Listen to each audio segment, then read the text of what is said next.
What is up, everyone? Barricade here, and I'm bringing you guys my review of Dragon Ball Super Episode 33. I have to say, overall, this tournament is starting off with some crazy things. Goku is fighting Botamo, and if I even said that name right, and Goku is just fighting him, and the thing that's really weird is his ability to basically take strikes, and nothing happens to him. Goku's constantly punching him, constantly throwing kicks, hitting him over and over and over, and Botamo's completely not phased, like at all. Nothing Goku hits him with doesn't work. I think Jaco had like a weird little theory that he's actually transporting his punches to another dimension. This is kind of weird. This is actually really different than the manga, because in the manga, the major differences between Super and the manga, well, anime and the manga, I mean, is that in the manga, Goku's hitting him, and it is actually affecting him. You see his body like kind of like flying around and stuff. He kind of almost it's like when you hit like if you were to punch a balloon, you see him bouncing around all crazy. Doesn't hurt him, but he is actually bouncing around. Whereas in the anime, Goku's hitting him and he's completely stationary. He's not getting hurt. He even tanks a freaking fully powered Kamehameha while Goku's in his base form, and he just completely unfazed, just nothing, not at all. And then Goku, and the part that was actually kind of funny is Vegeta tells him to, use your head, and then Goku actually headbutts him, and then he's like, the Botamo's like, I don't think that's what he meant, but then Goku obviously was just messing around, grabs him by his leg, drags him towards the edge of the ring, and throws his ass out of the ring. That was freaking hilarious. That was actually a really, really smart way to win. This character is seriously, this guy is eating all your strikes, he's eating all of your freaking Kamehameha, he's just eating everything, he's not getting hurt, he's completely unfazed. Why not just win by a technicality? Throw his ass out of the ring. Freaking Goku. That was actually really smart of him. Honestly, if I was in that type of situation, I honestly would have done the same thing. And then the funny part where Champa's mad, saying that it's unfair, and everyone starts booing him. And that's the thing I gotta say about Champa that's a lot different than Beerus. Beerus gets mad and he will like want to kill you in a second. Champa has so much people talk shit to him, and he's kind of more just like simple. He doesn't actually get like all crazy, all like want to blow your planet up status. He's kind of more of a whiner. He's kind of more like, oh, like stop, shut up, it's not fair, type of thing. But he's not like Beerus, who'll get freaking pissed off and then just want to murder you in half a second. He seems more, I don't know, he seems more chill compared to Beerus. That's just one thing I noticed about his character. And then he even kind of showed a little bit of sympathy towards Frost, actually, because he basically said that he was told by Vados that that the reason why Frost even joined is because he was trying to get Champa's help to protect his universe. And then Champa even asks, he's also, wait, if he loses, then I don't have to help him? And then Vados was like, well, yeah, obviously that's the deal. And then like Champa actually has like a little bit of sympathy, like kind of feels bad. So I thought that was actually kind of strange for a god of destruction to actually show a little a little compassion for someone. Is kind of weird. It seems a lot different compared to Beerus. I think he's kind of like the good side. I don't know, just the way he acts. He seems more childish, more caring. That's just one thing I want to do a little quick analyzation about Champa. And then besides, anyways, though, he's raging, he gets mad, everyone boos him, and then we see Frost jump in.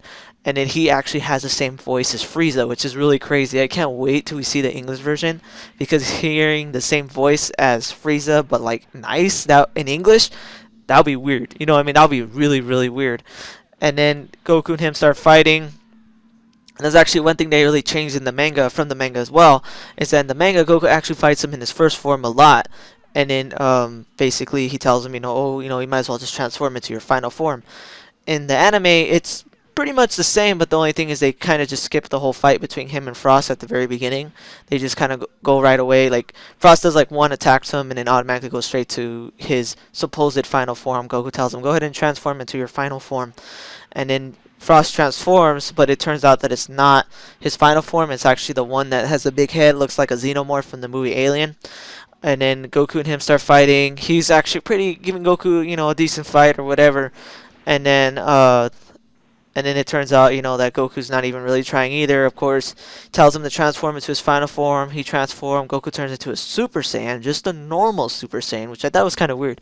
I don't know why he didn't. Like, I understand, maybe Super Saiyan got Super Saiyan to be overkill, but still, it was kind of weird that he just went to normal Super Saiyan.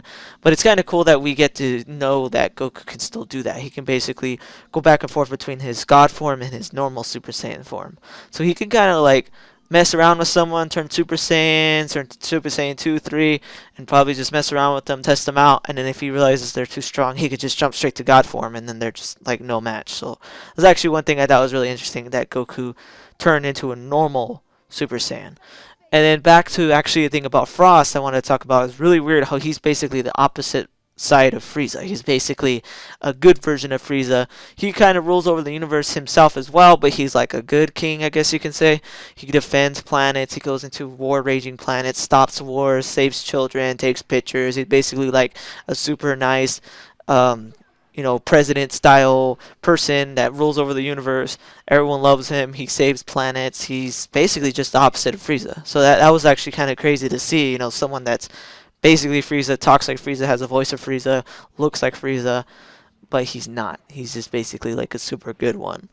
And then while Goku's fighting him, looks like Goku's gonna win. Even in that final form, he's like no match for Goku. Goku's just trashing him. No competition. And then freaking Frost does something, hits Goku. Goku blocks his punch, but something happens and Goku like gets sleepy, starts falling asleep, and then he uses that to his advantage and throws Goku out of the ring, which causes Goku to lose the fight.